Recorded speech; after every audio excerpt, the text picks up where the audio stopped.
With a new Captain America film coming out in the spring, it's only natural that we look back at the first Captain America film. No, not that one. Nor that one. Okay, now you're just reaching. No, I'm talking about the 1944 Captain America film serial. What's a serial? Well, it's not a tasty, delicious breakfast in this case. No, a film serial was a series of short films shown before a movie, usually at a matinee during the first half of the 20th century. They were episodic, and typically ended on a cliffhanger. If you wanted to see what happened next, you'd have to return to the theater the next week. Just imagine if before a movie they showed a TV episode. The superhero film genre got its start with the film serials during the 1940s. Superman and Batman were among those that made their debut, and Captain America got his produced by Republic Pictures. This serial was the first big movie project based on a Marvel Comics property. You all know the story of Captain America. 1940s, all-American, U.S. District Attorney Grant Gardner, with his lovely secretary Gail Richards, armed with only a pistol, fights a never-ending battle with the supervillain, the Scarab. Oh, sorry, that's not the story of Captain America that we all know, and that's for good reason. The script was written years prior as a sequel for Republic's 1940 hit, Mysterious Dr. Satan, but it eventually got cancelled. Evidently, though, Republic really wanted to produce that script because they tried again to adapt it with the Fawcett Comics character, Mr. Scarlet.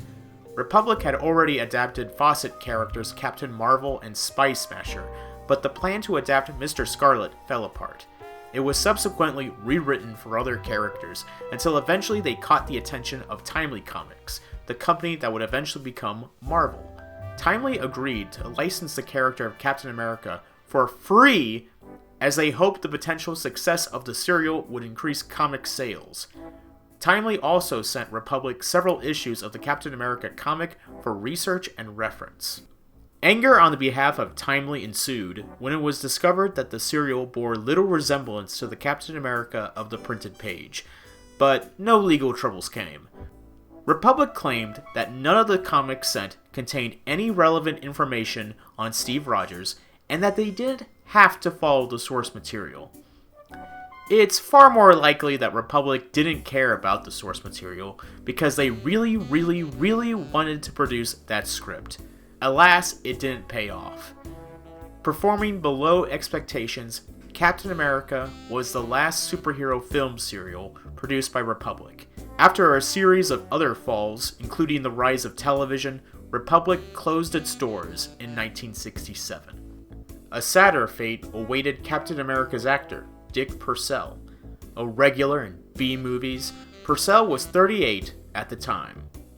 Looking at him today, one would probably think he was too overweight and unhealthy looking to play a superhero, and sadly, health wasn't on his side. A few weeks after filming completed, Dick Purcell died of a heart attack after a round of golf. Looking at the 1944 Captain America film serial today, one would say that it's corny or antiquated, but one must admire the efforts of the filmmakers. After all, if it weren't for these guys working on shoestring budgets, the superhero genre might not be where it is now. And while the main character is nothing like the character we're familiar with, it represents the evolution of how the medium has been adapted over time. Seriously, look at the original 1943 Batman and then compare him to how he looks now. Plus, the fight scenes are really impressive.